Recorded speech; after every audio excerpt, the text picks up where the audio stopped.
오늘로 예정됐던 한국형 발사체 누리호 2차 발사가 센서 이상으로 잠정 연기됐습니다. 다시 조립동으로 돌아가서 문제를 찾고 보완이 필요한 사항을 점검할 텐데요. 상당 기간이 소요될 걸로 보입니다. 날씨 문제로 이미 한 차례 발사가 연기됐었던 누리호입니다. 무엇이 문제고 또 언제쯤 발사가 가능할지 관련 내용들 장영근 한국항공대 항공우주 또 기계공학부 교수와 이야기 나눠보겠습니다. 어서 오십시오, 교수님. 네, 안녕하십니까? 네, 어제 오전에 기상악화로 한 차례 연기됐었는데 이번에는 조립동까지 잘 옮겨졌는데 여기에서 센서 이상이라는 이유로 이제 잠정 연기됐습니다. 언제 다시 발사될지 무기한 알 수 없는 상황이 됐습니다. 정확하게 어떤 부분이 문제가 된 겁니까? 어제 보통은 우리가 발사체를 예. 그 발사체 조립동에서 그 언덕 위에 그 발사대로 옮기면 그리고서 기립을 시켜놓으면은 전반적인 점검을 하게 됩니다. 기계적, 네. 전기적 점검을 하는데 그 전기적 점검을 하는 중에 아마 그 산화제는 액체 산소를 씁니다. 네. 그 액체 산소라는 거는 실제 산소라는 거는 기체지 않습니까? 예. 대기 온도에선. 그쵸. 근데 이게 액체가 되려면은 영하 183도씨 정도를 유지하고 있어야 됩니다. 그래서 굉장히 그 온도를 유지하기 위해서 발사대 밑에는 뭐 지하 3층의 건물로 돼 있어요. 실제 우리는 보지 못하지만. 그렇습니까? 네네. 그래서 이제 그 안에서 이제 그런 것들을 다 공급을 해주고 액체 예. 상태로 실제로 거기에 보면은 이제 공급을 하는데 우리가 뭐 예를 들면 1시간 안팎 정도의 공급 시간이 걸리는데 네. 실제로는 액체 산화제 같은 경우는 이게 안에는 마이너스 183도씨인데 밖은 대기 온도잖아요. 그럼 기온차가 심하니까 어떻게 되겠어요? 그 액체 산소가 기화가 되겠죠. 그래서 이렇게 발사기 전에 보면 하얀 연기가 올라가지 않습니까? 예. 그게 이제 그런 기화 때문에 그렇습니다. 아. 그러다 보니까 계속 기화가 되면은 줄어들겠죠. 예. 그래서 이게 실질적으로 액체 산소의 충전량이 얼마인지 정확히 아는 것이 굉장히 중요하다. 그래서 이제 센서를 거기다 뚜껑에다 장착을 해서 예. 지속적으로 발사 직전까지 계속해서 공급을 해줍니다. 연료하고 달리. 연료는 그냥 대기 온도에서 액체 상태로 있으니까요. 그러면 이제 발사를 해야 하니까 그 센서를 한번 봐야지 봤더니 변화가 없었다. 그래서 문제를 발견한 겁니까? 이게 처음에 우리가 이게 누워 있을 때하고 기립 상태에서 예.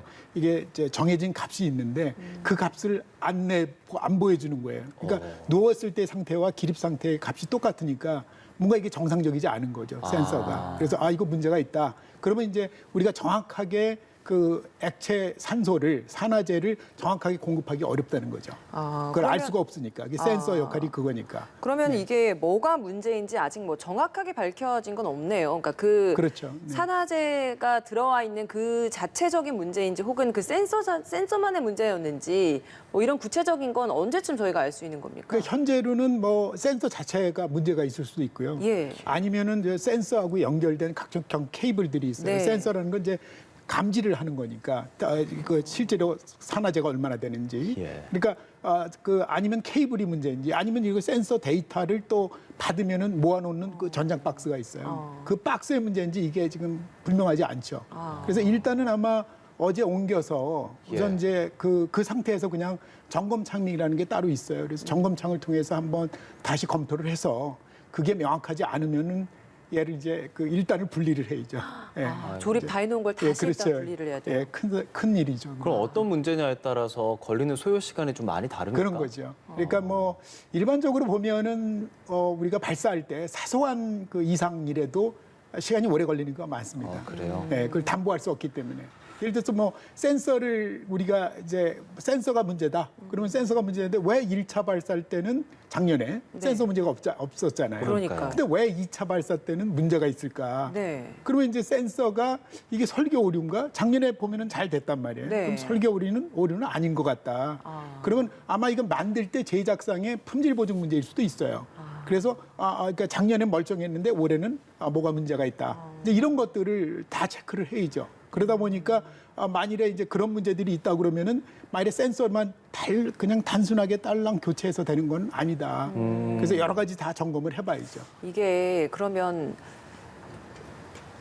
조립동에 있다가 발사대로 이동된 후에 발견이 된 거잖아요. 그러면 그럴 수밖에 없는 겁니까? 그 단계에서 발견될 수밖에 없는 문제인 겁니까? 뭐 그 전에 사실은 조립동에서 예. 체크를 해봤어야 되는데 그래요? 그 부분은 제가 이제 정확히 모르는 거죠. 제가 거기서 일을 한 게 아니기 때문에 네. 뭔가 하여튼 뭔가 그때 체크를 했는데 여기서 이상 현상이 생길 수도 있고 아니면 거기까지 체크를 안 하고 올라가서 문제가 생길 수도 있었죠. 그러니까 그냥 센서 레벨에서는 체크를 해봤는데 그 탱크 내에 이제 장착을 하게 돼 있어요. 네. 그 탱크 내에 장착해서는 아마 뭐 했는데도 문제가 있을 수도 있고요. 안 했을 경우에 뭐 장착하면서 이상이 생길 수도 있고 이런 거죠. 네. 저희가 이 누리호 대담을 하기 위해서 저희 공부를 많이 했었는데 산화제 탱크 센서라는 것 자체를 처음 들었거든요. 네. 그만큼 1차 때는 수월하게 원활하게 이루어졌었던 부분인데 2차 때 문제가 생긴 거란 말이죠. 네. 이렇게 뭔가 첫 번째 때 괜찮았는데 두 번째 때 문제가 된다. 이런 경우가 흔히 있습니까?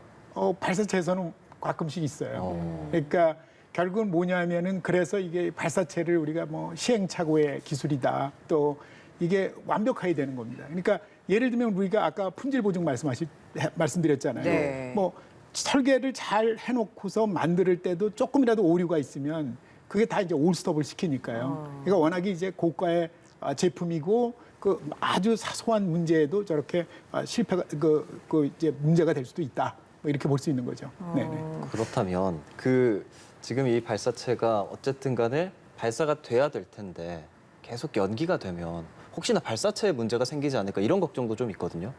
보통은 뭐 이제 연료하고 산화제를 주입하기 전이고요. 그 다음에 뭐 만일에 좀 약간 긴 시간, 장기간에 만일에 그 지연을 한다. 그러면 대부분 다 이제 인공위성을 다 또 분리해 놔야겠죠. 그리고서 아마 그 이후에 뭐 정기적인 기능 체크라든가 이런 건 다시 하고 들어가야죠. 네. 그리고 다시 조립하고 나서 또 조립한 상태에서 또 체크를 해야 되고요. 네. 그러니까 그래서 이제 시간이 많이 걸리는 겁니다. 아. 한 번 문제가 생기면. 네. 1차 발사 때도 3단 산화제 탱크에서의 문제가 있었잖아요. 근데 이번에도 물론 1단 그리고 3단 차이가 있긴 하지만 국민들, 시청자분들이 듣기에는 똑같이 산화제 탱크와 관련된 부분의 문제이다 보니까 이게 관련된 건가? 이런 궁금증이 생기거든요. 이제 1단 산화제 탱크는 뭐 어마어마하게 크고요. 네. 왜냐하면 얘는 이제 추력이 300톤 정도 되고 네. 3단은 7톤이니까 네. 탱크가 작겠죠. 아무래도 상대적으로 굉장히 작고요. 그리고 아까 말씀드린 대로 이게 액체 산소라는 게 영하 183도씨를 유지하고 있어야 액체를 유지하기 때문에 어떤 그런 문제 때문에 생기는 문제들이 있고요. 쉽게 말씀드리면 그러니까 극좋은 유체에 대한 예. 그런 문제들이 있고요. 그래서 1차 발사 때는 기본적인 문제가 산화제 탱크 문제가 아니고 네. 그 안에 보면은 헬륨 탱크라고 이렇게 2개 정도 들어가 있어요. 네. 근데 3단에는 작으니까 예. 1단은 한 9개 정도 들어가 있고 2단은 한 6개가 들어가 있습니다. 그러니까 이 2개가 들어가 있는데 이 가압제 탱크가 뭐냐면 헬륨 탱크라는 게 일정하게 가압을 시켜주는 역할을 해줘요. 헬륨 가스가. 그래서 그 역할을 해줘야 되는데 문제는 뭐냐면은 그 헬륨 탱크가 산화제 탱크 바닥에 이렇게 막대처럼 쉽게 말씀드리면 부조부로 이렇게 지지가 돼 있었는데 실질적으로 얘가 발사를 하면 엄청난 속도로 그쵸. 올라가지 않습니까? 예. 그러면은 발사 가속도에 의해서 부력이 생겨요. 그쵸. 그리고 또 발사체가 엄청 진동을 합니다. 분리됐었죠. 네네네. 그러다 보니까 이 구조부가 이제 분리가 네. 됐어요. 그래서 이게 쉽게 얘기하면 어떤 파손이 생긴 겁니다. 그러다 보니까 얘가 헬륨 탱크가 실질적으로 산화제 탱크에서 움직인 거죠. 왔다 갔다 하면서. 이미 텔레메트리 데이터를 우리가 작년에 받았을 때 보면 36초 때부터 벌써 진동 현상이 있었다. 벌써 처음부터 그런 현상이 있었던 거고요. 그래서 결국은 지금은 이제 헬륨 탱크의 하부 지지 구조부를 완전히 이제 탄탄하게 다시 이제 설계를 했고요. 예. 그다음에 그 위에 뚜껑이 있습니다. 탱크 위에. 왜냐하면 탱크 안에 이런 걸 다 누르려면 작업을 해야 되잖아요. 네. 그렇죠. 그럼 작업자가 다 들어가야 됩니다. 뭐 탱크는 어마어마하게 크고요. 예. 네네. 그래서 이제 그런 것들을 다 한 거고요. 그러다 보니까 1차 때 문제가 됐던 건 대부분 다 기계적인 문제, 기계 구조적인 문제였다. 지금 문제와는 좀 다른 그렇죠. 거네요. 지금은 이제 전기 신호가 안 오니까 네. 전기적인 문제다. 이렇게 이제 구분할 수 있는 거죠. 네. 네. 그럼 전문가분들은 지금 이 상황을 진짜 큰일이다 이렇게 보십니까? 아니면 점검하면 되지 이렇게 생각하십니까? 뭐 큰일이란 표현보다는 이제 점검을 해야 될 거고 점검을 하는데 이게 문제가 이거다라고 찾아도 그거를 뭐 언제 이것만 교체하면 되나 이렇게 단순하지 않은 경우가 많고요. 예. 그러다 보니까 굉장히 시간이 좀 걸리죠. 네, 일반적으로 보면. 발사 예비일이 23일이잖아요. 그 안에 해결이 된다면 다행이겠지만 그걸 넘길 가능성도 좀 있습니까? 통상적으로는 뭐 넘긴다고 대부분 봐야 다 합니까? 이제 이상이 만일에 그냥 단순히 뭐 소프트웨어다 그러면 뭐 쉬울 것 같은데 아니면 단순히 그냥 교체만 하면 되지만은 교체하는 게 아니라 그것도 이상이 있을 수도 있으니까 예를 들면 그 부분들을 다 점검을 해야 됩니다. 그러니까 시간이 좀 걸리죠. 예. 현실적으로는 뭐 그 발사 예비일 6일, 23일 내에 하기는 어려울 것 같습니다. 개인적으로 그래요. 보기에는. 네. 발사 예비일 안에 만약에 해결이 안 된다라고 하면 뭐 다른 더 큰 문제가 생기거나 이런 건 아닙니까? 이미 조립된 그 발사체에 뭐 문제가 생긴다거나 이런 건 없습니까? 그런 건 없고요. 그러니까 아까 말씀드렸듯이 만일에 이제 좀 장시간 이제 그 걸린다 그러면 아까 말씀드렸듯이 대부분 다 이제 해체를 하겠죠. 네. 1단, 2단, 3단을 해체하고 위성도 따로 위성 조립동이 따로 있어요. 예. 그 안에는 그럼 위성 거기다 놓고요. 그래서 나중에 또 다시 조립하고 이제 옮기기 전에 대부분 다 정기적인 그 기능적인 체크를 하고 들어가죠. 또 다시 하고. 그러니까 또 반복되는 작업을 또 하게 되는 거죠. 그러니까 시간이 좀 오래 작업이죠. 지연이 그런 되는 거죠. 거네요. 네, 그렇습니다. 그러면 아예 일정도 발사회를 새롭게 수립을 해야 됩니까 이제? 그렇죠. 23일 안에 못하면? 네, 왜냐하면 우리가 인공위성 또는 위성 발사체를 발사할 때는 우리 마음대로 그냥 아무 때나 발사하는 게 아니고요. 네. 예를 들면 발사 궤적이 있기 때문에 거기에는 뭐 1단 페어링 2단이 떨어지잖아요. 해상에. 예, 예, 그러니까 배도 다닐 수 있고요. 또 아니면은 또 항공기도 또 상공에서 다니니까 우리가 이제 이카오라고 그래서 국제 민간 항공기구에다 통보를 해줘야 됩니다. 어떤 시간에 어떤 영역을 비행하지 말아달라. 이때는 얘가 뜬다. 네. 그다음에 이제 또 국제 해사 기구라고 IMO라는데 요 시간 범위 내에서는 배를 이쪽으로 이동하지 말아달라. 그러면 항공기 같은 경우는 다 이제 우회 비행을 하죠. 그쵸. 그걸 피해서. 그래서 네. 이제 그런 것들을 다 그 협의를 합니다. 그러니까 뭐 승인을 받는 건 아니고 예. 대체적으로 이제 그 요청을 해서 예. 그래서 이제 통보를 해주는 거죠. 그러다 보니까 그런 날짜 새로 잡는데 시간이 또 걸리겠죠. 네. 알겠습니다. 네, 조만간 발사 일정 다시 잡히기를 좀 바라보면서 한국의 우주 산업에 대한 이야기도 나오신 김에 좀 질문을 드려보겠습니다.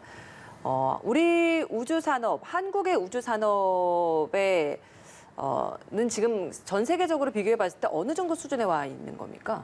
뭐 우리나라가 사실은 뭐 우주 개발 사업을 한 지는 한 30여 년 됐어요. 그래서 어떻게 보면은 이제 상당히 뭐 없을 때보다는 상당히 발전이 돼 있는 건 맞고요. 다만 이제 이걸 산업화하고 현재 그 외국에서 뉴스페이스라고 그래서 소위 얘기해서 이제 민간 주도로 네. 그다음에 이제 민간이 투자하는 시스템 그래서 돈이 되는 우주 네. 그래서 이제 우주 경제라는 표현을 하는데 거기까지 가는 데는 우리가 뭐 굉장히 갈 길이 좀 아직 멀죠. 그래서 그런 부분이 아직 그 한계가 있고요.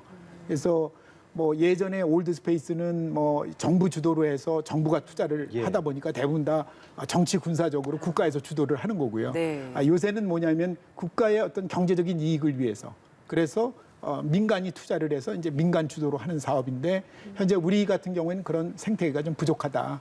그래서 상당히 어려움이 있습니다. 네. 전 교수님께서 쓰신 사설도 좀 읽어봤는데 거기 많이 내용이 이제 정부 차원에서의 노력 이 부분을 좀 많이 강조를 해주셨더라고요. 이 부분에 대해서 좀 얘기를 해주실까요? 뭐 결국은 뭐 지금 어떻게 보면은 민간 우주를 이끄는 사람이 억만장자들이야 미국에. 그러니까 쉽게 얘기하면 제프 베이조스 아마존에 예. 뭐 아니면은 그 일론 머스크, 일론 머스크. 스페이스X 테슬라 자동차 네. 회사지 않습니까? 결국 스페이스X가 가장 큰 공헌을 했어요.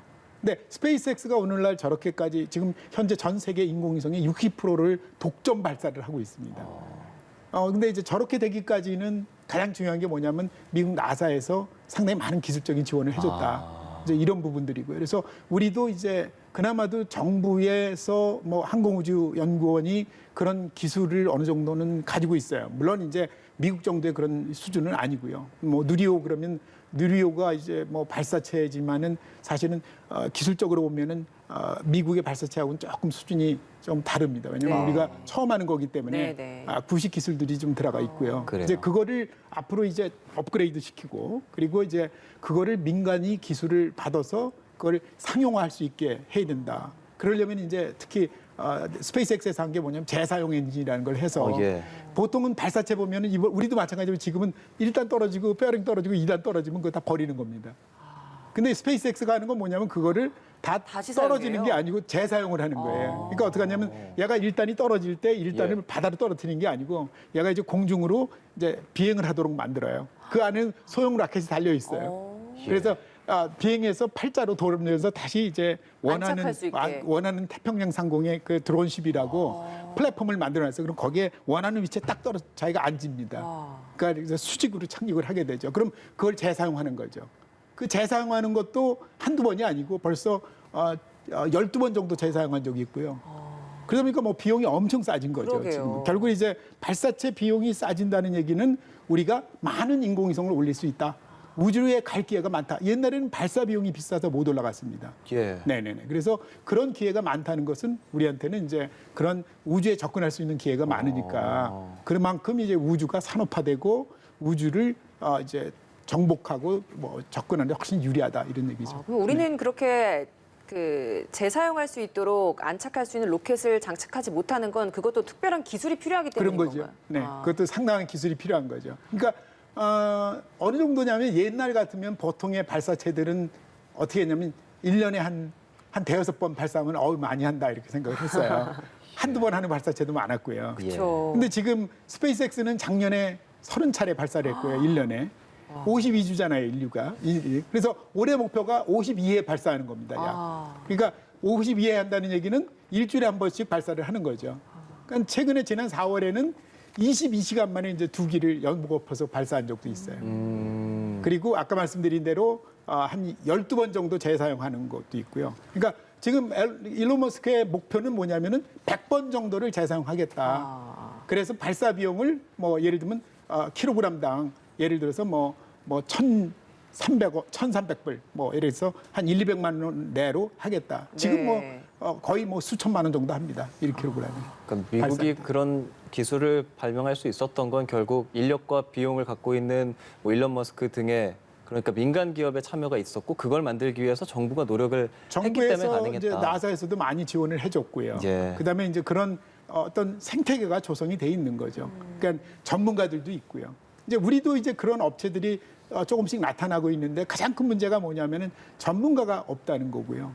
또 이거를 이제 핵심은 뭐냐면 과연 이제 누리호가 성공을 하면은 가장 큰 문제가 뭐냐면 이걸 가지고 해외 발사 시장에 나가서 네. 예. 우리가 이걸 가지고 돈을 벌 수 있느냐. 예, 이게 이제 어떻습니까? 핵심 문제. 뭐 쉽지 않은 얘기죠. 아직은 지금은, 좀 너무 초기 단계. 네. 왜냐하면 우리가 이제는 뭐 쉽게 얘기하면 어떻게 보면은 미국이나 러시아는 이미 1950년대부터 로켓 엔진을 개발을 해서 위성 발사체를 그러니까 첫 위성 발사를 한 게 1957년이니까 러시아가 그러니까 이제 그런 정도 상태로 이제 가야 되는데 우리는 뭐 실제 한 지가 약 지금 한 20여 년 되는데 네. 그 중에도 나로는 사실은 러시아가 일단 액체를 개발을 해서 쏜 거고요. 네. 그러다 보니까 실질적으로 항공 발사 지금 누리호가 우리가 개발한 건데 그나마도 어쨌든 뭐 굉장히 올드 타입이라도 그나마도 이제 우리가 이런 정도 기술을 개발하고 가지고 있다는 건 대단한 일이고요. 그래서 그런 부분에서 앞으로 미국 수준 이렇게 가려면 어렵다. 뭐 중국도 이런 스타트업으로 예. 이런 조그만 벤처 기업들이 많습니다. 전 세계적으로 지금 위성 발사체를 개발하는 발사 스타트업이 한 100개쯤 됩니다. 예. 그리고 뭐 통계적으로 한 92개 정도 돼 있는데요. 그러니까 다 스페이스 X 같은 회사예요. 스타트업인데 네. 어떻게 보면은 스페이스 X처럼 큰 회사는 아니고 네. 작은 회사들이 중국도 뭐 그런 회사가 한 20여 곳 되고요. 근데 뭐 요새 중국이 목표로 하는 게 타도 스페이스 X입니다. 잡겠다. 발사체에서 네, 그걸 잡겠다. 그래가지고 굉장히 많은 그 위성 발사체 회사가 지금 탄생해서 위성을 개발하고 있는데 어려움 많이 겪고 있어요.